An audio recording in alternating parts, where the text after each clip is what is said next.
Welcome to the Model Rail Replacement Podcast, helping you get to your onward journey. A friendly service that helps you get from A to B, or probably nowhere at all.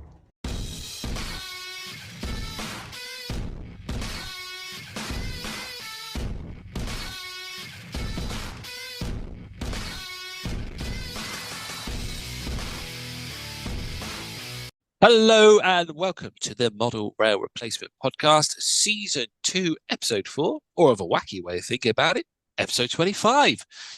I'm your host, James, and with me is co-host and producer, Sam. Hello, everyone.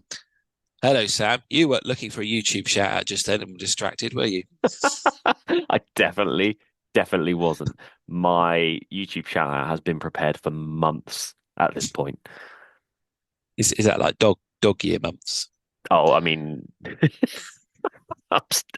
you just watch so many YouTube videos sometimes, and then you go, "Oh, I've already shouted that out. Oh, I've already shouted that out." So I'm doing that sort of like just trying to find one I haven't shouted out already. Yeah, that's why I've been listing them in our episode plans of what ones I was going to shout out. Because one, you can't nick it, and two, I'll forget. So, and then you're like, "Oh, I should have." I can't remember. Anyway, that's our floor planning for our show and how we just really do wing this. But otherwise, how are you? What have you been up to? Yeah, I'm very good. I have hobby-wise, now that I'm in the house, I've got settled a little bit. I've got the fiddle yard, which was my big that was my big I need to get done section. I've managed to extend the fiddle yard areas. So they've both curved round to the front and I've connected up the bridge section. So I have a little bit of extra space to run trains, which is quite a nice little photo point on the layout, and I'm quite enjoying it. And you get to run a sound fitted train out the fiddle yard up to the end of the bridge, stop, go back and stuff like that. And you're sort of getting to test your points as well. So that's been fun. I've also finally started weathering again now that I'm back in the new house. So there are a couple of bits of people who are like, "Can you take this on?" And I said, "I'm about to move house. So I can take it on, but it might be quite some time." And they were like, "Yeah, that's fine. Time's not an issue." So I finally managed to crack on with that as well. How about yourself? What have you been up to? I've nearly finished the secret project, which I think I can reveal in next week's episode, maybe. But yeah, apart from that, I don't think I've done much else. I think I've had a bit of a modelling burnout anyway, so I've kind of I've come to the garage a couple of times to do things and just sort of ended up just sitting there watching the telly and not doing anything and just can't really be asked. Hmm. So yeah, I think I've just sort of burnt myself out a bit, I think. So I'm just taking it chill. So I got the secret project, which is kind of time sensitive that needs finishing, but that should be all polished up and done today, and then I can start putting the video together, which will be out on YouTube probably the second week of October, I reckon. But I need to double check on dates. I think 9th of October, I think is what I'm aiming for. Nice. I think with hobby burnout, it's really easy to do. And I think you told me in our little chat, and I said, I've sort of had the same thing.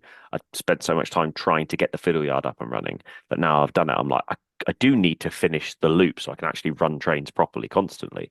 I said, but I just hit this point where I was like, oh, I'm a little bit done at the moment. And then after we had that conversation, I suddenly got a small urge to start doing stuff again. But yeah, the hobby burnout can hit sometimes when you least want it as well. Yeah, it's the wrong time of year. It's model railway season. You know, it all kicks off in September, and we go into the winter with our those long drawn out nights, and at least you got a hobby to do. And yeah, at the moment, I'm just a bit like, I can't be asked. Yeah, that makes sense. It's yeah, I think one of the problems is I probably have too many projects on the go, so I can never keep on something. I need to get back onto the boys' layout and wire it up because he's been very patient. In fairness to him, waiting for this to go. All the tracks down, it's just not connected, so we can't run anything on it. And it's sort of been put on the back burner whilst I've been doing this other project. Yeah, I'll probably get back onto that, I reckon, and then I might start looking at something 009-ish. The OO is just, I'm just quite happy with it just being 2 loops of track and a fiddle yard at the moment, and just running stuff around when I feel like it. That's good though. It's nice that you can do that and you're happy with that. And then it'll get to a point where you go, I need to do something on it, and you can. Like the fact that you're able to run trains and do the main part of playing trains or running trains or like however you want to say it, you're able to achieve that, and I think that's one of the best bits. Yeah, it has been good because it's sort of it helps you come to that realization because it's so easy in planning stage to get carried away, and I think I quite often get quite carried away with ideas, plans, and so I have like these grand schemes of how it's going to go around the room and go under here and go over there, and yeah, as I say, I've just been running the two loops around. I've sort of been playing with it, and I just kind of realized when yeah, if I want to do that, it's going to be quite taxing to run it, especially if I'm doing it by myself. And I know I could look into computer aided control, but I kind of want to avoid that because that's what I do at work, and I don't want.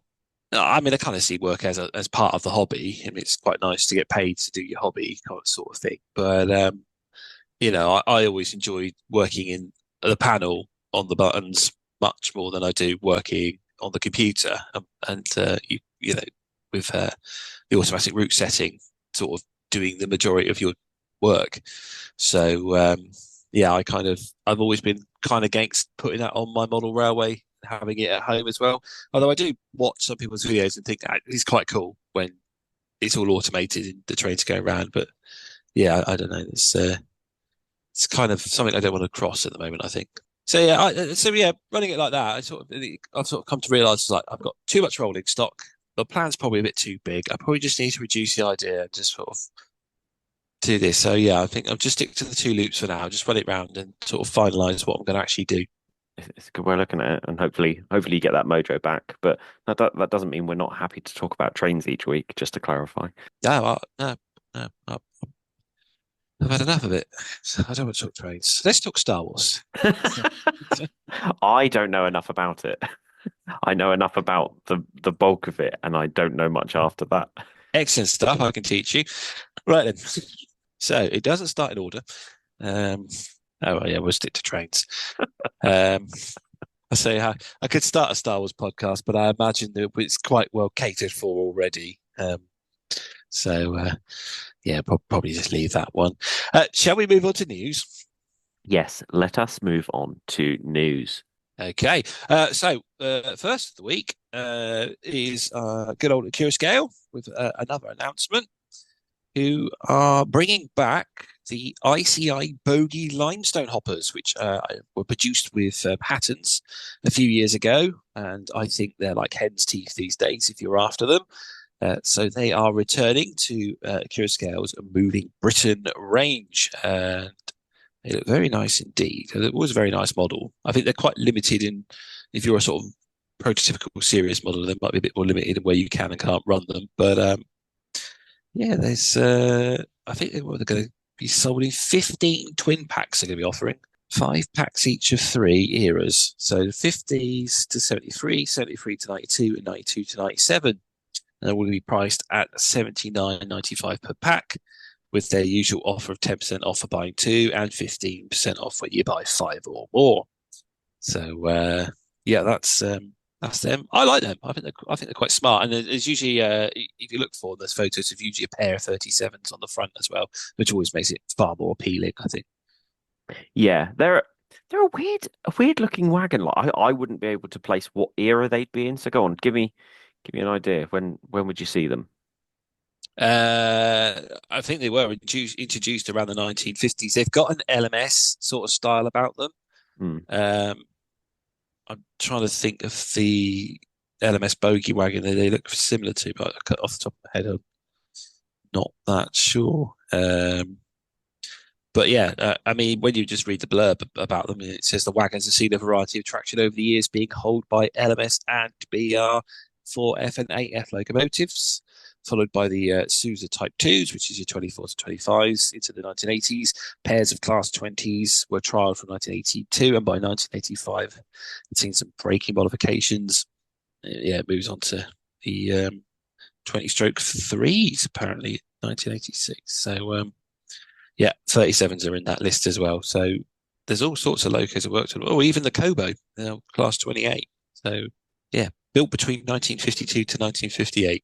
They're a very old wagon, but they've obviously lasted the test of time running right up to 97. I think they were withdrawn.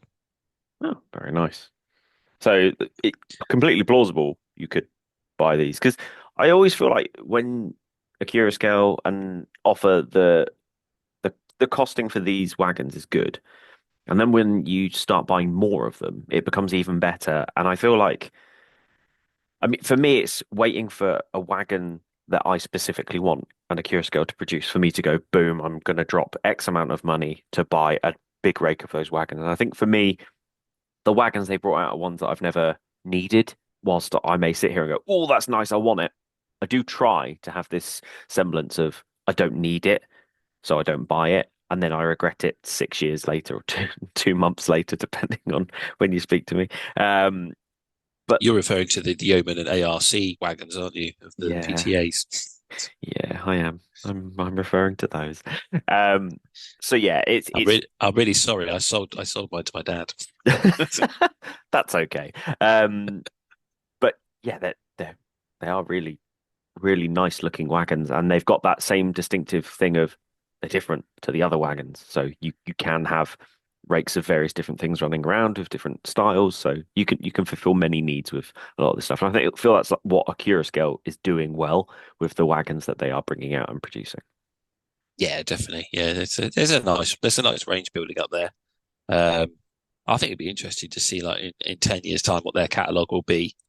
Um, 'Cause I imagine it could be very impressive in regards to everything they produce. So, I mean, it's quite an impressive catalogue now, but as time marches on, sort of more and more things are produced. It'll be interesting to see where they go. Yeah, Um, I'm intrigued with one of the biggest things about Akira Scale is that they've done some fantastic releases in the past where they've gone, here, we're going to do a second batch of them, and they've already promised a few second batches out there. Um, the Cali Sleeper set has been the one that I'm waiting for the most. But even if they redid their Mark II Bs, I'd probably now at this stage, now that I've sorted out a lot of rakes and bits and bobs, and I'm at a point where I don't need to buy anything else. I have that ability to go, right, well, I can save up for other things now instead. And I'd just be intrigued to see how, because we've had the 37 second batch already, haven't we? Because that was so popular. They did the second batch, and that feels like that's the one that's come around the quickest. I think the 37 batch was announced before the first lot even landed, if I recall. Because That would I make sense. remember, I think I originally put an order in for the Dutch one and I changed it to the Colas one. And then later on, they announced the Harry Needle Railroad Orange one. Um, and I'm in an hour in about getting one. And I thought, yeah, I will get one. And it was just at the time the first batch landed and you went on the website and everything had sold out. Everyone had just been so amazed by batch one. Batch two, that was it. You were pretty much, oh, it's all gone. So, Decimated. It yeah, was decimated. it Um, was. so yeah, I mean, I'm always excited about what Akira Scale are going to announce next. I feel out of all of the manufacturers, I'm most excited about Akira Scale. I think that's because they're new enough that they're not necessarily going to be redoing everything straight away. Mm. And I mean, don't get me wrong, I feel like I'm excited now every time Bachman make an announcement because I find there's more and more things that I'm like, actually, if you could bring this back, great. Or something new and me go, ooh, I really like that. That's also great. I'm at a point in my model railway hobby where things are exciting again and I'm not worried about spending money because I'm picky with what I have. And if something comes out that makes me go, I want to spend money, I'm okay with it. Yeah, I get that. My biggest concern is just the IETs really. They're just creeping up in price for Horby. It's just if you want some more of them for your layout. It's the big long modern trains that don't look right if they're short formed. It, Yeah. they're they're my biggest concern. I mean, we So, could have an entire episode about where that where that's going and come across like we're being really bitter and bashing Hornby like a lot of people do, but at the same time, people bash Hornby because of many, many reasons. It's not just one thing that they've done badly. There's a lot of things that don't always. I later on in this episode, I give a little talk about the 14XX and Hornby's what they've done with it or not done with it, and that's definitely one of my biggest bugbears with it. So, Yeah, but before I get on my soapbox, it's yeah, we do try to be impartial here. It's just but we also make observations. yeah, That's I think that's how we say. on a, on a We're not saying don't buy Hornby. We just talk about our own experiences. So. Yeah, we're not necessarily telling you don't go and shop at this particular manufacturer. Don't get me wrong, I bought a Hornby Sea Cow, one of the new batches of it recently because I went into a shop, it had it in stock. I was like, perfect, I'm going to pick one of those up because I'm a window shopper. I like to see things physically there in front of me for me to go, oh, and I'm more likely to, I don't know about anyone else, I am more likely to spend that little bit more if it's directly in front of me than if I'm browsing on the internet to try and find a good deal, unless it's a ridiculously good deal. But if I see it in front of me, I'll go, oh, I'll purchase that because there's that instant gratification. Whereas if it's online, I sort of do that thing of having it float in a basket for quite some time and then go, nah. Yeah, that's it, isn't it? It's the impulse purchasing. Well, Sam's not here. I'd just like to say that all his views expressed on Hornby are Sam's own, not mine, not mine. It's all Sam. Okay, yeah. So moving on to other manufacturers that have also got announcements this week, and it is Rapido Trains who have announcement number 5, which is a surprise. I thought they were going to have 4, but turns out they got 5, which I'm not complaining about, especially with the loco they've announced. Sam, what have they announced? So Rapido have announced the Midland Railway Class 483 class, or as some people call it, the 2P. Yeah, this is absolutely been crying out for a long time. We'll go back into Hornby bashing now. Long time to be retooled. It is in the Hornby range, the 2P. It's the old Airfix tooling, which passed on to Dapol, which passed on to Hornby. So yeah, it's been a long time coming. It's not a bad tooling, but it's not as good as today's standards. And what Rapido are offering looks absolutely fantastic. I may have to get that Somerset and Dorset livery one. I knew that's the one you would look at because that's the one I'm looking at. It looks so good. But then again, I might have to say I've got the 7F in BR black, so it would go with. Yeah, I think I will have to get one, definitely. I think you'd be silly I think you'd be silly to not get it in the SDJR. Yeah, but then I'd have to model the SDJR in that period, and then it's a rabbit hole. It is. I feel it's a little bit like the SECR in the sense that it is that livery that once it's gone, everyone's chasing. So that beautiful green. Yeah, see, now I'm falling down that rabbit hole as well because I have the is it the O2, the one that's on the Bluebell Railway? Mm. So I've ordered it in that livery because, as you say, it's a beautiful livery, and I thought, yeah, I'll just have it on a heritage railway. And then they've got to announce those coaches. I was like, that would look nice. Those coaches behind that loco. Oh, I know what I should do. I should get the P class at Curaçao doing in that livery as well. Then I can have a nice little scene. And it's just too easy to fall down these rabbit holes. And then, yeah, if I get the SDJR blue. Because as I was saying, one of my ideas for a layout is, I think I may have mentioned this once before, and I went down this route of just building one big layout. And I'm going back to the idea of if I just build a fiddle yard that's permanent, and then I just have scenic boards that I swap round, therefore I can model whatever I like. So I could do a modern day layout, got a bit bored of that, take the scenic boards off, and put the scenic boards on of a steam layout. And then sort of the world's your oyster that way kind of thing. But that sounds like, it's going to end up being very expensive. and then there'd be no limit to what you can order because you go, well, I'll just build some new boards for it. So. Yeah, it's so beautiful. And I too looked at the SDJR livery on it, and I mean it looks great in the red as well, the crimson. It looks really good in the black as well. Like I looked at the email that came through on it, and all of the colors look great. I think because it's an iconic and not done as often livery, I'd go for the SDJR on it, but yeah, all of them look great.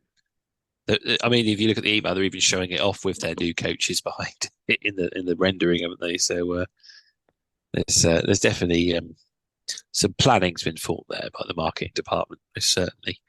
But yeah, they're offering, I think, 12 liveries. Starting off with the Midland Railway, going all the way through to British Railways, plain back with the lake crests. They do look absolutely stunning. And Rapido are obviously very, very sort of high end when it comes to their models. So these, I think, are going to look absolutely brilliant when they arrive. That's all our news for the day. I'm trying to see if they're going to announce any prices, but I can't see any prices there. I can tell you prices. So the RRP for the DC Ready version is £209.95. However, if you buy it from one of the well-known online stores that are available, you can get it for £178.45, which is a massive discount. Alternatively, if you want the DCC sound version, it's £319.95, with once again a reduction to £271.95 if you choose to buy it from one of the massive online retailers. There you go. Or alternatively, support your local model shop and order it there. Just saying. Anyway, we're not here to talk about Midland engines. We're here to talk about Great Western engines, because this week it's the GWR round of Fight Club. Let's get to it.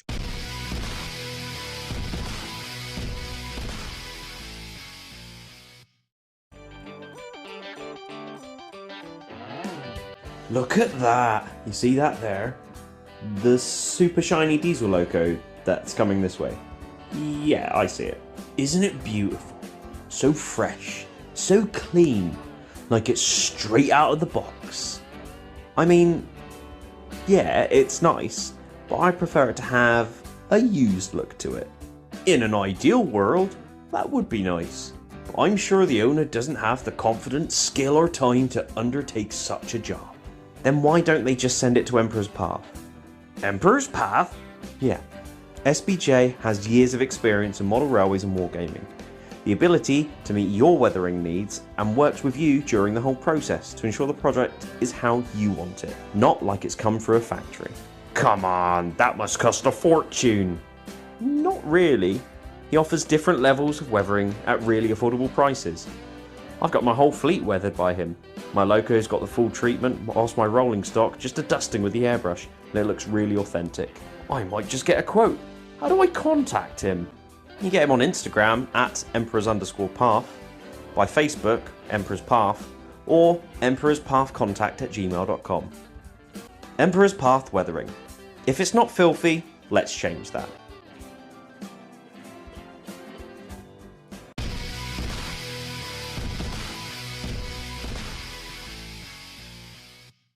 It's back, the fight you've all been waiting for, ending last season with Sam taking the Midland round, James drawing level on Sam's home turf of Southern, and then taking the lead on Eastern Territory. Now it's James's home ground as we go for the Great Western round. The flip of the coin put James in the advantage of picking first, but who will come out on top as we battle Pokemon style, locomotive against locomotive? The rules are simple. 5 rounds based on 5 categories of tank or shunter, freight loco, mixed traffic, passenger, and anything goes. Each locomotive must have at least one ready-to-run example in existence. No loco can be used more than once. Players must argue why they think their loco is the best. There's also the bonus gamble round, in which we pitch an example of locomotive we think should be in ready-to-run. Anything picked must have been either with or built by the GWR between 1923 and 1948. Sam, cue battle music.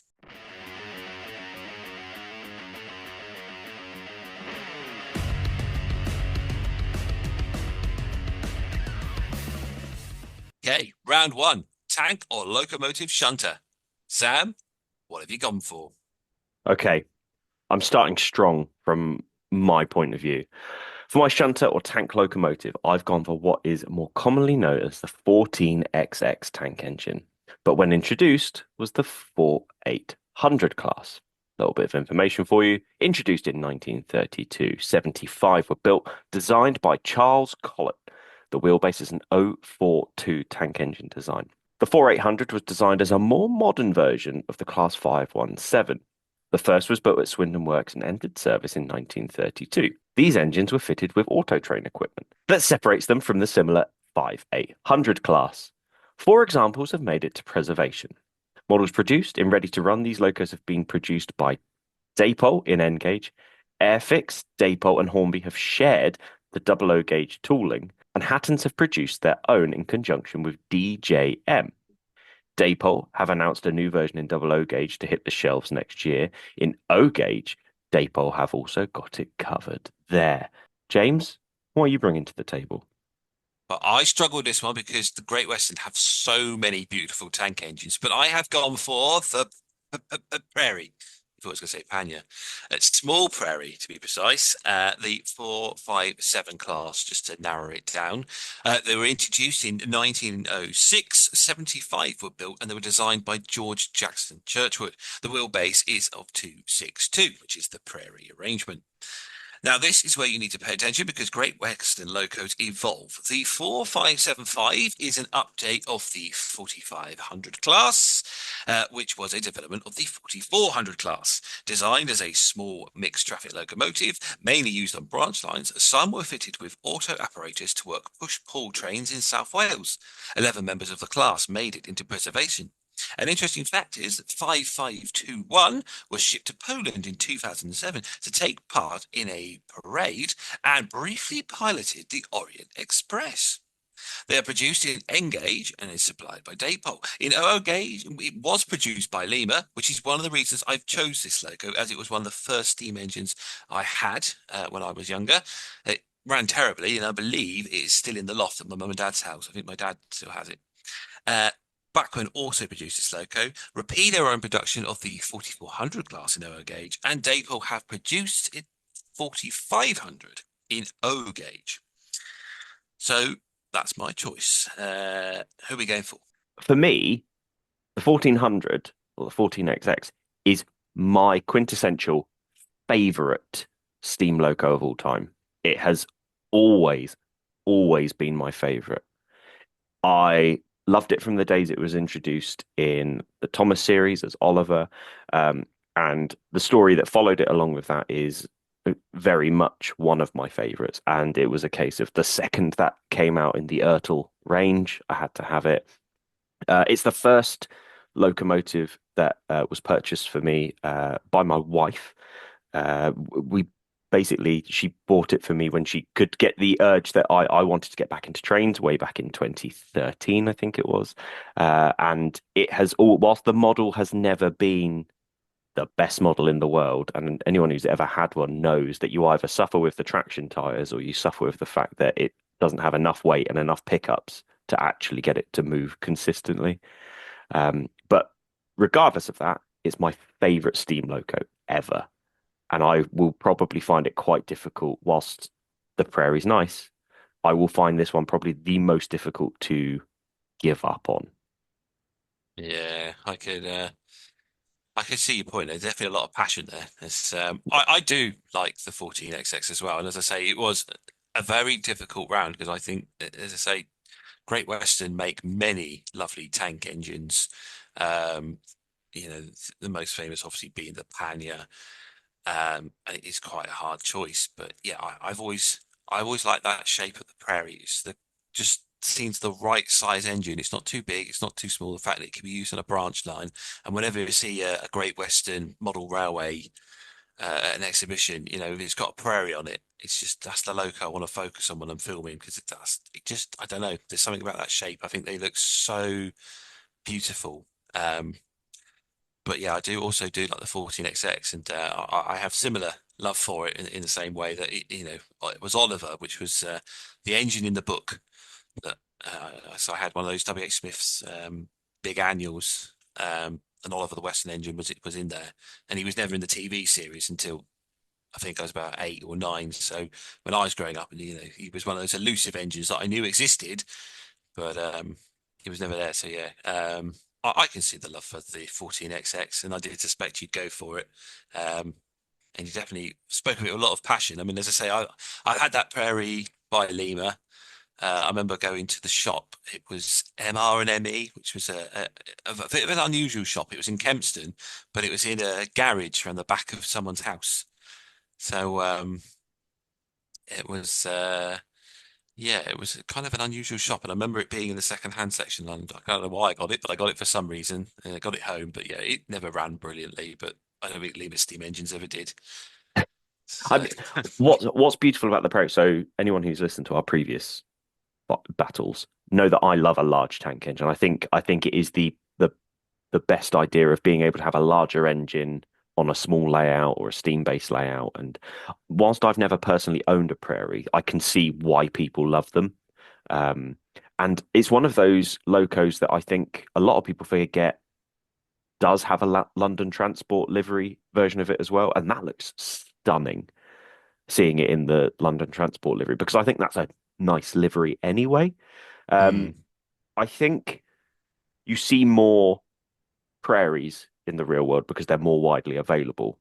Because I believe until, I mean, when Depot announced their 14XX revival, I went through the roof. I was so happy. And the fact that they managed to get a sound fitted version, I instantly went for it.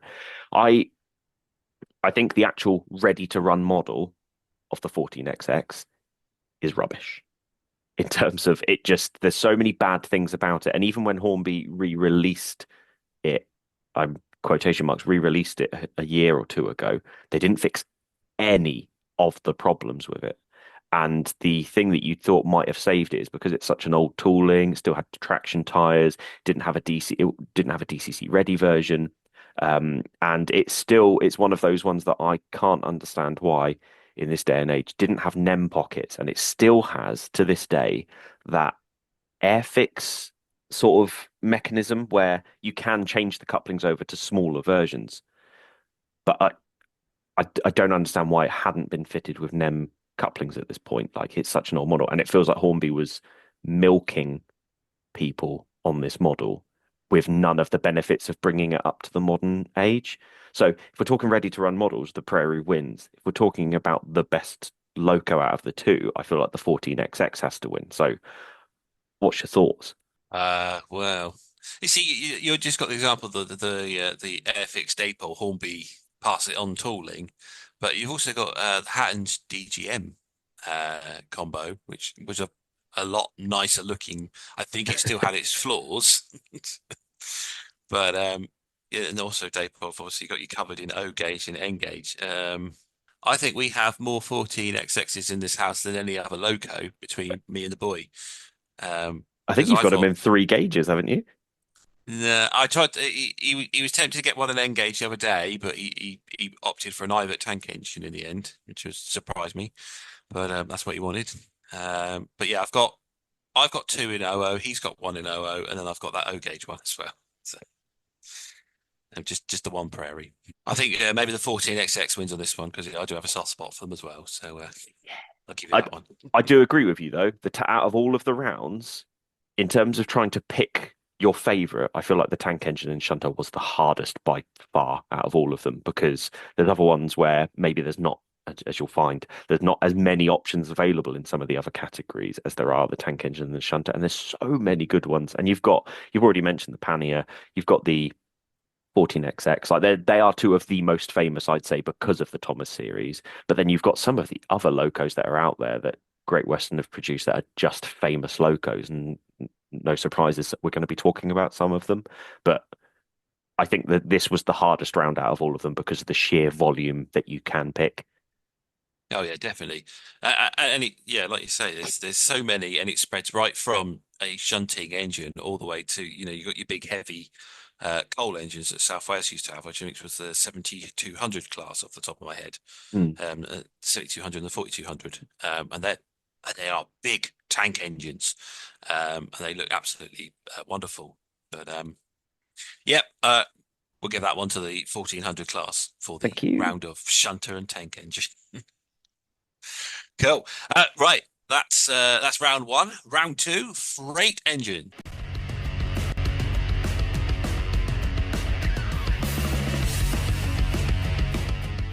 Sam, what have you gone for?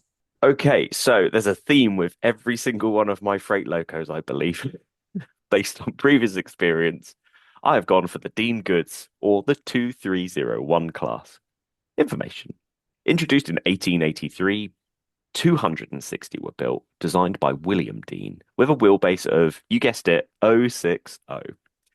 Breaking Great Western Railway tradition, this loco design had inside frames only.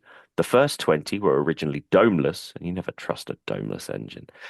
They had a long existence, 46 making it to BR, and one had made it into preservation. They were utilised by the Rail Operation Division in World War One and the War Department in World War Two. These acquisitions resulted in some engines going as far as Greece, France, East Germany, Austria, and China. Produced in double O gauge by Hornby, Bachmann Mainline, and Oxford Rail. James, what have you gone for? Okay, so when I was writing this script, it happens a couple of times, but you have a thing for the not only same wheelbases, but the same year for a type of engine. So your Great Western choice was produced in the same year as your LNER choice. That was something I noticed, and you do it again later on. Yeah, sorry about that. So you obviously like the goods engines of 1883. And my choice is, and I think it's the most beautiful one, probably the most beautiful freight engine you could probably find, and that's the 2800 class. And these were introduced in 1903. There was 84 built, designed by George Jackson Churchwood, with a wheelbase of 280. So these were designed for heavy freight trains. Then they were the first 2.8 locos in Britain. Their main use was hauling the heavy coal trains from the South Wales coalfields, but these locos were the Great Western's main freight loco, and therefore were used all over the network, venturing off to many of the faraway sheds. If I do recall, there's a little box on them that has a notebook where they had to write down the last time it had a boiler washout, just because they never went back to their home shed as often as other engines. 6 of them made it into preservation, and they are available in model form in N gauge by Dapol, in OO gauge by Hornby, and a new tooling is to be produced by Dapol. That's my choice. That's your choice. Wasn't surprised in the slightest that you went for the 060. I think I know why, and this is unrelated. I know why I always pick that 060 freight loco kind of thing, and I think it's because, I mean, harking back to Thomas era stuff. So if you're not a Thomas fan, sorry, I always loved Donald and Douglas, and I always found, and you might be able to correct me if I'm wrong on this, there's not a model available of the Donald and Douglas engine in Double O. There is the Rails of Sheffield produced one 2-3 years ago, Oh, okay. with Bachmann, but yeah, before that there wasn't. Yeah, and I always love those engines. And to me, the 060 tender engines very much look like those, and I think it's why I like them. I love that it's got that very early steam era part of it, but it still sits and works in the normal quotation mark steam era of the times absolutely fine. And it's why I think a lot of the freight locomotives that come up for me are usually the 060 tender engines. Um, I think they look beautiful. On the other hand, I absolutely love the 2800 class. I think it's great. And I think it was our LNER episode where we did the locos we wish to see. We had I can't remember the name of it off the top of my head. We had the loco that I said looked like the Flying Scotsman, but P1, wasn't it? yeah, and it had the smaller wheels that are traditional with, especially in European, like the smaller wheels. And I feel like this locomotive especially looks like a quintessential Great Western loco that's been put on those tiny wheels, and it just suits it so well. And I've got when we do these, I have pictures of both locos that are running in the same class against each other up on the screen, and I've got a black and white picture of the 2800 class, and it's just got this huge freight working behind it, and it looks absolutely stunning. And this isn't going to be the first time I say it in here. I feel like out of all of the Great Four that we're doing, the Big Four, I feel like Great Western managed to have a look that you can look at pretty much all of their locos and go, that's Great Western. depending on if you're a Steam fan or not, you might look at it and go, that looks the same as that one. That looks the same as that one. But when you really look at all of them together, you can see, oh, that's the difference. That's the difference. But I feel like you can look at this and go, that's a Great Western Freight locomotive, and it is gorgeous. Yeah, yeah, yeah. I mean, that's why I went for it. I didn't even have to think about that choice. I remember the older Hornby one also had a little in a grain of wheat bulb in it, so it could light up the fire. And I remember my dad having it on his layout, and I always enjoyed running it um, on his layout. And it was always, even for a tender drive, I think it was a tender drive loco. It was powerful. Even then, I remember you could put a big heavy freight train behind it, and it'd pull it around the layout fine. Um, but yeah, the Dean's Good is a nice logo, and I see what you mean with the Donald and Douglas connection. And I even think I have seen a layout and exhibition where someone used a couple of Dean's Goods as their Donald and Douglas. Mm. So I can see that, but in comparison, I just think the bigger the freight engine, the better they look. I don't know. I think that's my. I think if we go through my choices of freight engines, I always go for the big freight engines, which usually are the 280s, and you go for the 060. So there's definitely a big theme in our choices of freight engine. We know what we like. I feel I'm going to say you've won. I, th- I love the 060, but I think the better loco is the 2800 class. Also, we have to remember you picked bar the very first round. You've got to pick every single one. So I do have to go off whatever you don't pick. I then have to go, right, what have I got left? And whilst the tank engines, there was a plethora, I felt like the freight was a very difficult one to do. It's it's a tough choice. I mean, I found it, even though I got to go first, I found it really hard picking on the Great Western route because everything, and particularly when we get to mixed traffic. Yeah, Mixed traffic, we are spoilt for choice. they are And very much a jack of all trades of the big four. It seems like most of their locos can do everything. yeah, that's. I mean, that was what made Great Western so unique was that that they were always it's still referred to today as the Western region is always the one that doesn't want to spend a lot of money, and you can tell. Even when I was writing the script and reading up the history of all the locos and that, you can tell the Great Western always looked at ways of saving money, mostly by rebuilding their locos, Hmm. swapping parts, and yeah, and obviously by building mostly mixed traffic engines, you didn't have to worry what roles they could do because they could just be utilized for anything. Although we will shock people with this. Neither of us picked a castle for any round. Oh yeah, I hadn't even thought of that. I thought you were going to go for it. I was like, he'll go for the castle for that round. I'm sure he will. And then, no, you threw a curveball. I didn't expect it. So I think that keeps people in enough suspense. Shall we go for our mixed traffic and reveal who we've gone for? Yes, let's go.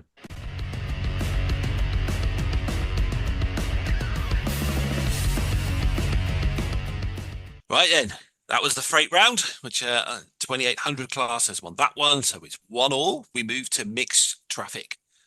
Sam, what have you gone for? I have picked the 6800 Grange class. Introduced in 1936, 80 were built, designed by Charles Collett, with a wheelbase of 460, built to replace the 4300 class. The Granges were effectively a smaller wheeled version of the Hall class. The wheels, valve motion, and tenders were taken from withdrawn engines and reconditioned and then used in the construction of the locos. A useful engine used on perishable goods trains and excursions. No locos made it to preservation, but 6880, the Betton Grange, the next loco that was due to be rebuilt, was completed and steamed this year. So a revival on that one. Models available: N gauge by Daypole, double O gauge by Hornby. James, what's yours?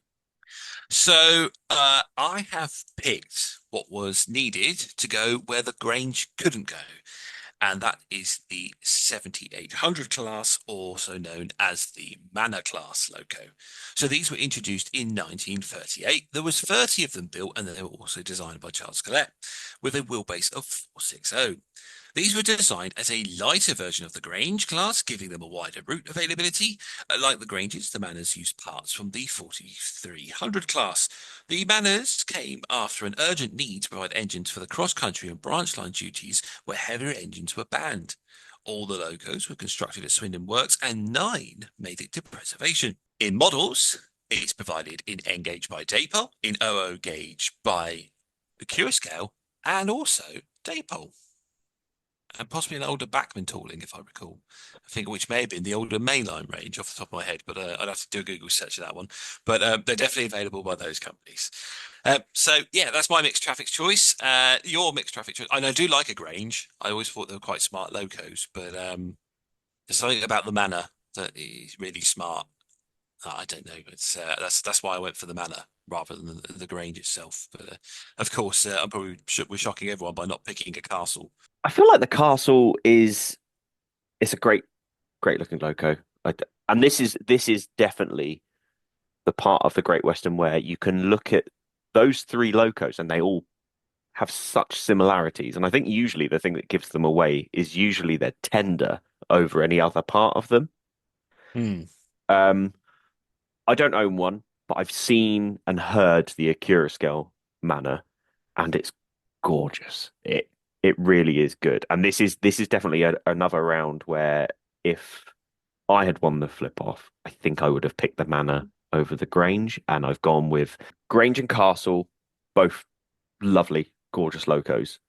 But there's something about the Grange, and I think it's always whenever I see a weathered version of it, I always feel like it has this beauty. There's something about it that has that other big four look about it. Hmm. It's out of all of these similar locos, it definitely has a look where you can see similarities to the other big fours and a bit of inspiration from others. And I can't quite put my finger on it because when you put it next to a Great Western loco, it looks like a Great Western loco. But at the same time, if you look at it in isolation, it does have these elements that you can go, oh, that looks a little bit LNER. That looks a little bit LMS. Maybe not Southern. But out of all of the locos, it's the one that stands out as the different one. And I think that's why I picked it. But let's be honest, if you hadn't picked the manor, I would have. Yeah, yeah. I know that because you sent me a list. Where apparently I can't read. Yeah. So I knew I'd won this round before I'd even written the script. I think that's the hardest part of doing these is you have an idea in your head of what you want as your locos, and then when you get your list from the person who wins the coin flip, or let's substitute the coin flip to just saying James, you can sub. And in that instance, I was like, no, I want to pick the mana class. I think maybe if we were to redo this, we could do it where we don't tell each other what they are. And then if we both pick the same loco, nobody wins. That would have been possibly an interesting way of doing it. But Or really boring because I reckon we would have just gone for the same logo for everything. that's that's We do have a also very true. similar taste. And me trying to do my own script and research on this is not a good idea. James does all of the research and puts all of the information in on these. And if I did it, it would be a really rubbish episode for everyone on my part. James would be like, "Here's why mine should win. Here's all of the backgrounds." I would have been like, "It's available by Hornby in green and black." So yeah, it sounds like I'm folding quickly, but the Great Western was always going to be our most difficult because we both have a love of Great Western. And for those of you who don't know, although I'm a Southern boy, Great Western's always been, and harking back to the Thomas era, has always been my go-to. Whenever I looked at Steam locos when I was younger, I'd be like, "Oh, a Great Western! I want a Great Western! I want Great Western coaches! I want that brown and cream." That's the look I love. And this is always going to be the hardest one. But I think, let's be honest, the Grange is good, the Manor's better. Yeah, the Manor definitely was that improvement to the Grange, wasn't it? But yeah, I'm exactly the same because obviously I'm technically a Midlands lad. But when I grew up, my dad always used to buy the LMS and the NER locos. Very rarely did he buy anything Great Western, and I always used to be badgering him to buy certain Great Western locos, and he never did. It was always a case of wanting those engines because it was something about them. But yeah, it probably was a bit of Thomas' influence there with Old Duck and that. But it's not a problem now. I've been up in his loft. I've seen what locos he's got. He's definitely ventured into Great Western over the years. So. Good to know. He's finally found the right path. Yeah, he just needs to build his layout so we can actually go around and run his engines. But I know he's listening, so sort of if I just bully him into it on the podcast, he might get his layout built. You never know. Sort it out, Papa Western Signalman. That's it. Cool. Right then, that's mixed traffic then, and the manor takes that round. We'll move on to passenger class.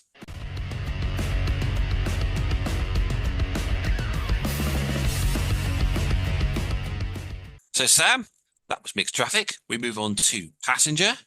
What's your choice? Okay. So I've gone for the top of the class, the King class, or the 6,000 class. I realize whenever I say these numbers, I'm so sorry to any Steam aficionado. I say every single number differently. So let's go with the 6,000 class on this, or the 6,000. Oh, that's too many. 60, Anyway, 60,000? 60,000? Yeah, let's go with 60,000. That'll really annoy people.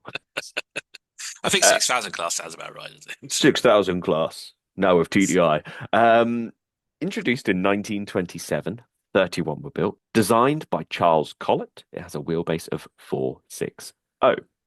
Designed for express passenger work, they were excluding the unique GWR Pacific, GWR's largest locos.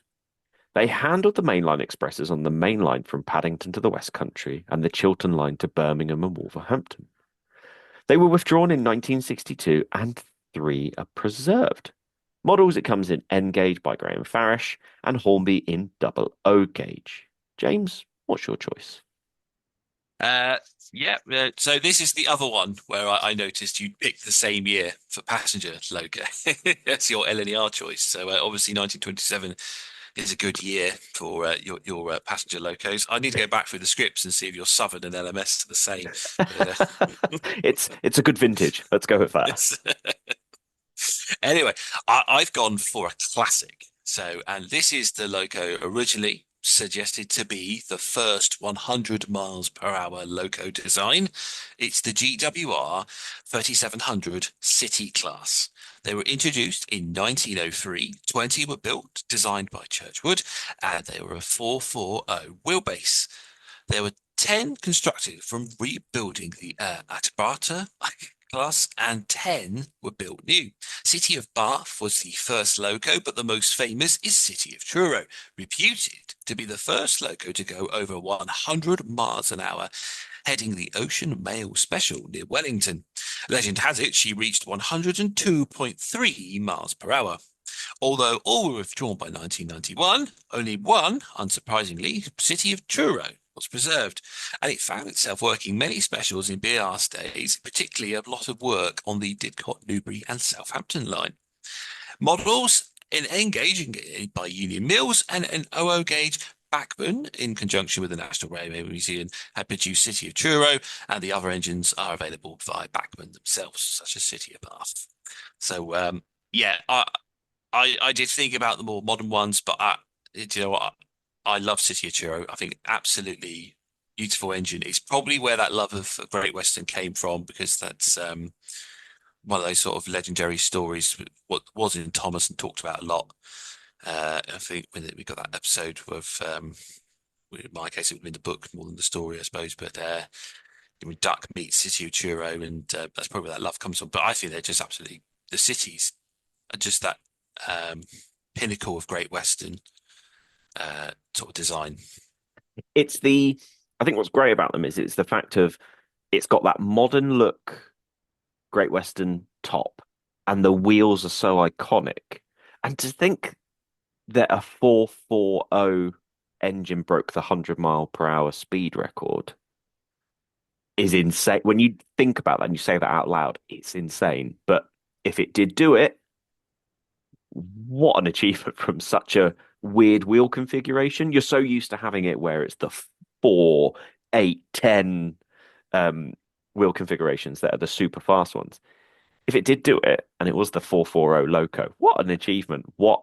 It must have been rocking like anything. Oh, it would have been absolutely it would have, yeah, it would have been rocking. And I believe in the Thomas series, the only other GWR loco to make an appearance. No, I think Oliver Duck and City of Truro. So There you go. So it has that special place in certain people's hearts. I just think, yeah, the city class, and it's that outside frame design and the liveries when it wears sort of the older GWR livery as well, with that lovely sort of Indian red around the bottom. I think it just looks so smart. Hmm. But the Kings are nice. Oh, the King is a beautiful loco, and I think whenever you look at it side on, it looks like it could take on a Flying Scotsman and win. It definitely has that big, bulky. This is a a titan of steam. It definitely has that look to it. And I think one of my favorite things about it is that beautiful blue that it sits in, because they have the blue version of it sat in Didcot in the sheds, don't they? Yeah, it's King Edward II off the top of my head. Because I remember I did a little walk around the sheds at Didcot, and I just remember it's such, because it's blue rather than green. That's such a shocking, striking color for Great Western locos, and to me, it looks stunning in that livery. Um, Yeah, this is probably the first round where I don't know who to give it to, because I think both of them have their appeal. it is King Edward II. I have found the photo of it. It is King Edward II. Yeah, that Rail Express blue suits it really well. So much so that I know my boy loves that livery on it, and he actually bought a model of King Edward II the other day with his money for his layout. He was like instantly wanted it. So yeah, it's a tough choice. And as you say, the blue does look nice, but you know, I'm looking between the two, and it's always whenever I'm struggling to decide, I have the two up on my screen in front of me, and I flip between the two. And I think for its iconic and individualistic look, I think it wins it. I can be quoted as previously saying there's a lot of, you can look at GWR locos, and whilst there are similarities, there are slight differences between them. They do all look very samey. If you showed the King class next to the other classes that have previously been mentioned, you could easily get lost as a newbie, not understanding the differences between it. You could look at the City classes, and I'm going to say City of Truro because it's the surviving one. I think you could look at that and know that that's a City class. There's so many things about it that make it different, but still show that it's a Great Western loco. So yeah, let's go City class. I think it's a sensible win based on my own previous words. it's that Victorian design that gives it that charm, isn't it? So it's yeah, I think you made the right choice there. Right then. So, as we always like to do, just before we go to our final round, we like to have what is our gamble round. So, this is what we call the would be nice to see round, where we put forward a loco we'd like to see him ready to run. So, to gamble this, a player can gamble their choice to level the final score. In fact, there's no gamble about it. If you win it, you level it, and if you don't, you don't. It's no point asking really. I mean, I was going to say, Sam, you're going to gamble, but I take it you are going to gamble even if it doesn't matter.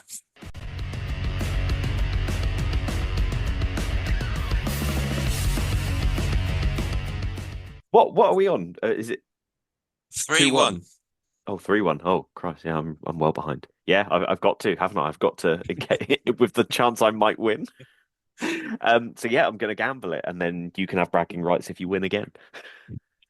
What are you going to go for? So my choice is the Avonside SS, the 040 saddle tank. Introduced in 1897, only two were built. Designed by the Avonside Engine Company, it is an 040 wheelbase. Of the two built, fell into GWR ownership 1386, which would be numbered 1340 by the GWR and earn the name Trojan. Its first owners were Messrs. Dunn and Shute of Newport Town Dock. In 1903, it was purchased by the Alexandra Docks Railway. This was absorbed into the Great Western Railway in 1923. It was then sold by the GWR in 1932 and still exists to this day at the Didcot Railway Centre. James, what have you gone for? So I have gone for the 3300 class, also known as Bulldogs and Birds. So they were two different names, but they were all under the same class. So they were introduced in 1899. 136 were built new and 20 were rebuilt from the Duke class. The designer was William Dean and they were of a 440 wheelbase. These locos were double framed inside cylinder locos used for passenger services. The Bird class was a development of the Bulldogs with strengthened outside frames. The last of the class was withdrawn in 1951, with all the Bird classes passing into BR ownership. None were preserved, however, the frames of 3425 survive under Earl, of which 30 Bulldogs were rebuilt, and two of number 9017, Earl of Berkeley, on the Bluebell Railway. So, yeah, I kind of went for a theme there. Just going for, well, I like the City class and the outside frame, so I think the Bulldog looks pretty smart too. But I like your choice. I think that's such a cute little engine. It's just Yes. even though it's only one, um, it feels like it would be an unlikely loco to be made and ready to run for its limited sort of variation. But you just don't know these days, do you? It's No, I mean, we keep getting shock stories where you do see locos like this. And if you remember, there was the Hellion saddle tank that had was an 060 configuration that was released a few years ago, which is slightly similar to this one. It's a cute little model, or it would be a cute little model. And I love the small tank engine side of it. And I love how different it looks. And I think it would make a really good. We talked about in our industrial loco episode all the little shunters, the Peckets and things like that, and the what's the new Daypole one that everyone loves that I'm seriously considering buying? I can't. The name of it's gone out of my head. The Manning the Wardle. Leslie Hawthorne, I think, off the That's top of it. my head. Um, it has that same sort of similar look to it, and I think this would be a Great Western addition to a layout. I think it's a very, very cute little engine. It is a very cute little engine. Yeah, it's got that appeal about it. As I say, it's not very. You're kind of limited on where you can model it. If you were a serious modeler, if you're just a collector of locos or you're an Anything Goes kind of modeler, then you're absolutely fine. Preserve Railway, you always got the excuse that the Didcot Railway Centre have lent you it, I suppose. But yeah, I just thought the Bulldogs. So we're just again another smart Victorian outside frame loco, but then you could get into that argument. It looks like all the other Great Westerns when you compare it to the City class or something like that. But yeah, that's why I felt that it would be the Bulldog would be a good choice. But yeah, then you threw that in there. I didn't expect you to go for that one, and then I was like, yeah, do you know what? Even look at the photos, I do like that little tank engine. So I'm going to give this round to you. Yay! Final of the Big Four battle, and we're going in level heading on the last round. I am excited. Exactly. It's the gamble round's finally paid off and made the end of the episode more exciting when people just switched out and going, well, James obviously won again. So Again. I think this could be our most difficult final round. I'm going out on a limb to say. Indeed.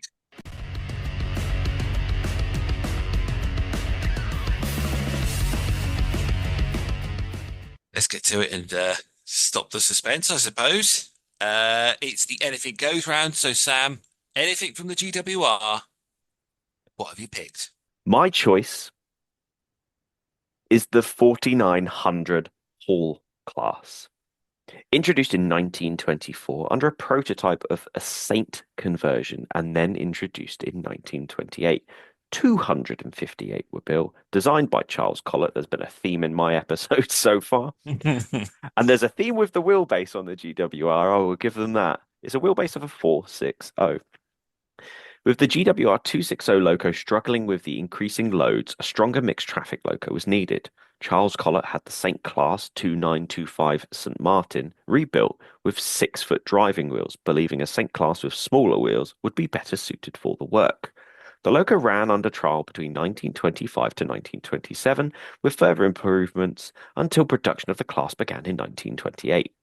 The Hall class proved to be very successful and led to a modified version in which a further 71 locos were produced under the 6959 class. The most famous of these engines is Orton Hall, better known as Hogwarts Castle. Models of this are available in N gauge by Graham Farish and Daypole, and double O gauge by Bachmann and Hornby. James, what have you gone for? So I've gone for a curveball because usually we go for a big engine to, get that anything goes round. But I've gone for something that I think is just going to pit to the post because you can't have a Great Western layout without this engine. If you haven't got one, then there's no point. You can call it a Great Western layout. I've gone for the 5700 class pannier tank. They were introduced in 1929. 863 of them were built, which is why you need one for your Great Western layout, obviously. Also designed by Charles Collette and a wheelbase of 060. So these were built by the Great Western between 1929 and then up to 1950 with BR, with the, as I said, a total of 863 being built. They're the most prolific class of Great Western loco and the most numerous class of British steam locomotive. Although officially designed as a GWR light goods and shunting engines, they were also used for passenger working on branch, suburban, and shorter mainline journeys. They were distributed across most of the GWR network, and after nationalisation of the railways in 1948, across the western region of British Railways and also other regions. I think they went as far as Scotland off the top of my head. Although not as large as the GWR Castle, the Kings, obviously, they became as much of an icon as the GWR as those classes due to their design and quantity. 19 locos were sold to London Transport and various industries, leading to 10 of these locos reaching preservation, with a further 6 saved from scrapyards. So there's 16 in total with preservation. So even in preserved days, they're still probably the most numerous of a class of engine. Model-wise, N-Gauge, they've been produced before by Farish and also by Dapol. In OO gauge, they are available by Bachmann. Hornby have a very old tooling that sometimes pops out. And of course, a Scale will also be producing this model in OO gauge. And finally, in O gauge, they are produced by Dapol. So, yeah, I did consider the pannier for the tank round because I thought if I pick the pannier, you'll go for the 1400. It would be quite interesting to see which one you'd go for, but I did have a feeling you wouldn't back down on that 1400, and it'd just be a battle of my love for Ducky or love for Oliver. And everyone get a bit bored of our Thomas analogies and going, before we talk about real engines kind of things. But I thought I'd save it. I thought, do you know what? I'm going to save it for the Anything Goes round because I just think, yeah, as I say, you can't have a model railway of Great Western without a pannier on it. I'd argue you can't even, in some instances, have a railway with steam without a pannier tank. I think so. Is it's the only loco that has outnumbered this is the Class 8 shunter. Is that right? Because that had nearly 1,000 built. Probably, yeah. So the fact that so many, I always like to look at the fact that if you look at how many of a certain loco were built, that's how well they did their job, and likewise how many have been saved into preservation. An absolutely gorgeous locomotive. It's iconic. You're completely right.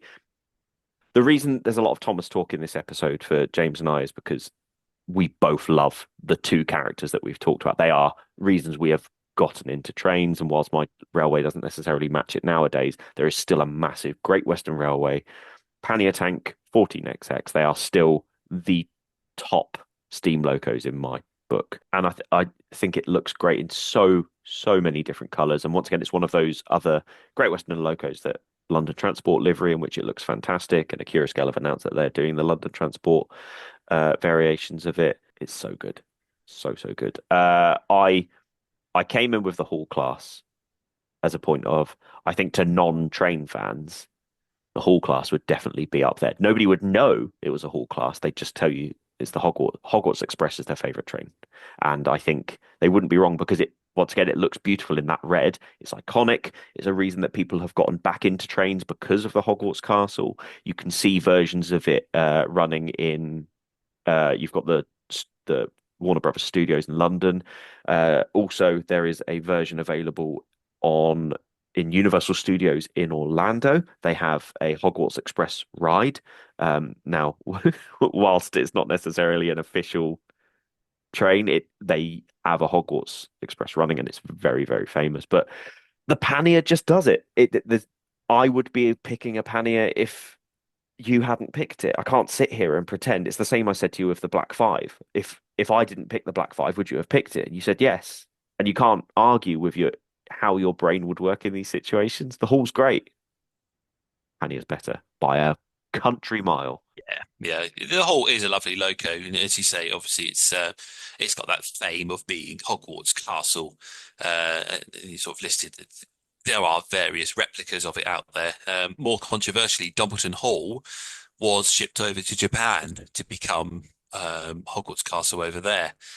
Um, so if we ever see that one come back, is another question. And I do like the Hall. I think they're very nice locos. They're very smart. I think they were the inspiration for the B1 and the Black 5 off the top of my head.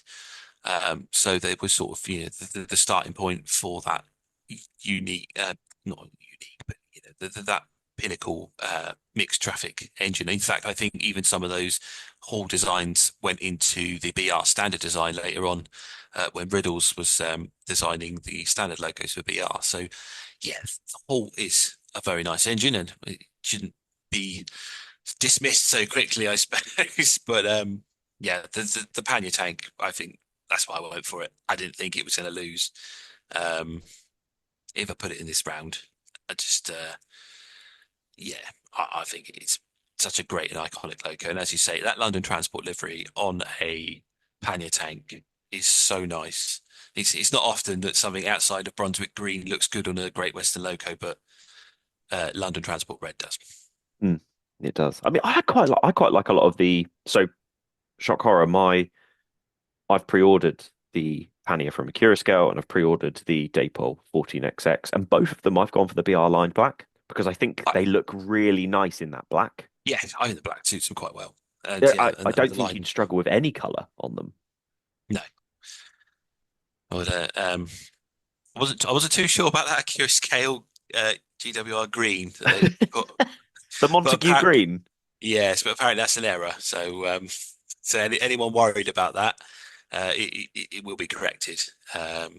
So yeah, I'd spoken to a friend at work who I think had been in contact with them asking about it, and they said yeah, it will be corrected. So no need to panic there. Although there may be some Sodor modelers who might be a bit disappointed it won't be coming in that colour, but Yeah, the repaint's a little bit too tricky.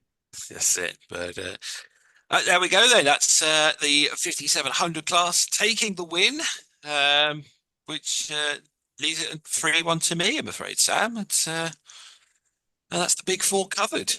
So how about we do British Railways next time? And it'll be a little different to the other rounds because obviously there's a limited supply of BR designs, but I've got a little change to the rules, which I think should still keep things interesting. So fancy another round in a couple of weeks?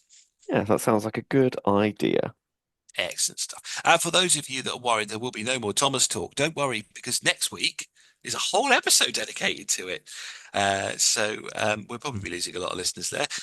However, you can stay tuned for that one in a week's time because we'll be celebrating the 40th anniversary of the television series. So we won't. It'll be more serious talk than just which one's your favourite engine. Although we will ask each other which one's your favourite engine. But that's next week's. This was this week's. That was the 5 barrel. BR standards will be coming in the future. We're going to take a short break and come back with our social media shout outs.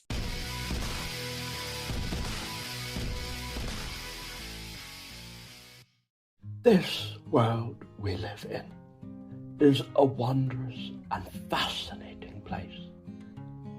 We stand on the brink of greatness and a chance to make a real difference in this world. Two people who are not making a difference in the world are James and Sam. So great are their egos that you can now support them on Patreon from $5 per month to just show your support. You too can watch the model railway world burn under their narcissistic natures. Head on over patreon.com/Model Rail Replacement Podcast.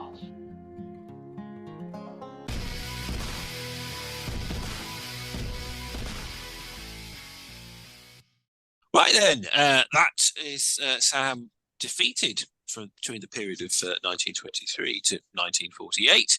As I say, next time will be a be our battle, and then I think we're then going to take our champions from each round and put them in a great big Royal Rumble. I think that's the plan for our fights, and then after that, who knows how we'll be fighting? But I'm sure we can find something to argue about. Yeah, I mean, we just need something that keeps you on top, and means that you're able to still be the knowledge base and the knower of all things. So right, we can have an EMU round. I'm sure you can win that one. So, They all look the bloody same. exactly. I pick an EMU. So, sorry, Danny. Danny has officially stopped listening to the podcast. Pete's stopped listening to the podcast. Yeah, we've been cast off by big time supporters of the show. It's all right. We'll have all the Thomas fans next week.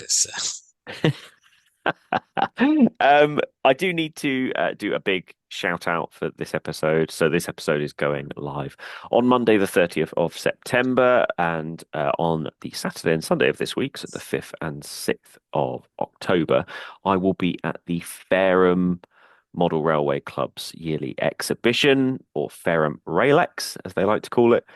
It's at the Fareham Leisure Centre. It's a wonderful show. I've been to it a couple of years. I weathered at it last year. They are an exceedingly good club. The people who work there work tirelessly. They are lovely people. And this year they've invited me down to do some weathering at the show. I will be in the main hall this year next to my friend Danny from Various Multiple Units. So you will get to see as many EMUs and DMUs knocking about, and then you can see me making them disgustingly filthy, much to some people's dismay and some people's joy. But yes, we will be there. And as always, I will be doing a weather whilst you wait service. So if you have some stock that you would like weathering quite cheap with the airbrush, I will be doing my usual show special of doing cheap weathered rolling stock with an airbrush at the show. So make sure you bring that down as well. There we go. Yeah, that's a show for people around the Portsmouth area. Then is that right? Yeah. So Fareham is halfway. Well, it's in between Southampton and Portsmouth, so it's one of those places where I think it's easy to get to for anywhere in that sort of region. Especially if you're sort of mid-Hampshire or something like that, it's quite an easy place to get to. And it's not Portsmouth, it's not Southampton, so you get, depending on where you go, it's either a PO postcode or an SO postcode, and you can pick that. But the leisure centre's lovely as well. Excellent stuff. So there we are. No excuses if you're in the area. It's a nice show for you. And it is model railway exhibition season. So if you have got a exhibition that you'd like us to shout out, please just contact us and we will do our very best to get it announced before the date. So yeah, obviously we've got the likes of Getz and the Great British Model Railway Show coming up in October. But obviously people should be known about them. They're the big ones. So yeah, if you're a smaller one and you want to shout out, just let us know and we will let other people know, I suppose. Right then, talking of shout outs, so we shout out some social media. Yeah, so this week I'm going for 71D Productions. Now, Zach is more active on his Instagram. Zach is a local boy. I see him at shows as well, and he does some really good videos of trains and does a lot of train spotting. He also has a layout. There's lots of different bits that are going on. One of my favorite things, and one of the reasons I want to give Zach a shout out, is I wasn't able to attend the Watercress Diesel Gala this year, which is usually something that I go to every single year, and sadly I missed out on it this year. But Zach filmed the Diesel Gala, and watching it made me feel like I was there. And Zach does such a good job of filming, taking photos and stuff like that. So if you want to see some of the videos that he gets, have a look at his YouTube. If you want to see some of the fantastic photos that he takes with his camera, then you can also have a look at his Instagram. That's 71D Productions.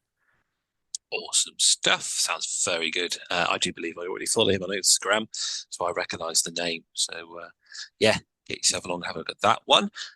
For myself, I'm going to shout out Peter Harrison on YouTube. Now, it's probably best to find him if you Google Peter Harrison Trains, or alternatively, Peter Harrison 6230. That's his @ handle on YouTube.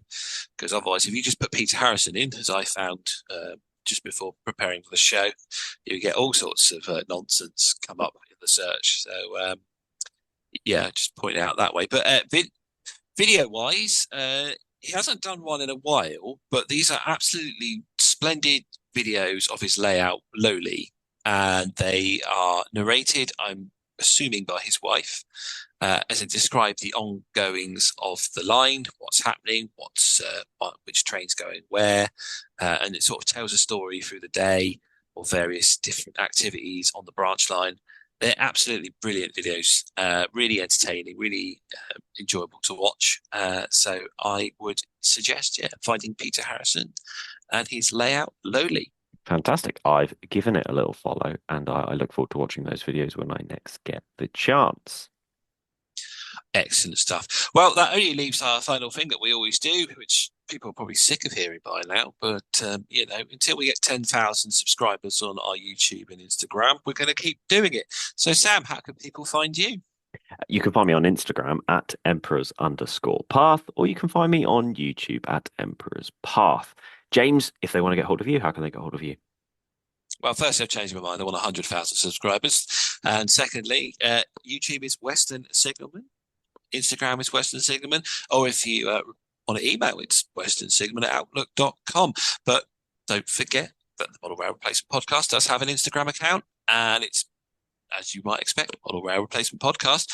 Or alternatively, if you want to email us with anything you might want to share with us or let us know about, including your exhibition shout-outs, etc., it's Model Rail RP. That's Model Rail Romeo Papa @outlook.com. Well, that wraps us up for this show. As I say, next week we are going to be talking Thomas the Tank Engine as we celebrate 40 years of that. But until then, all I say is that hopefully we've been entertaining, informative, and have replaced your model railway, if only just for a little bit. I've been James, and with me, it's been Sam. Thanks for listening.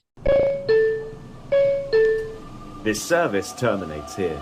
Please ensure you take all of your personal belongings with you.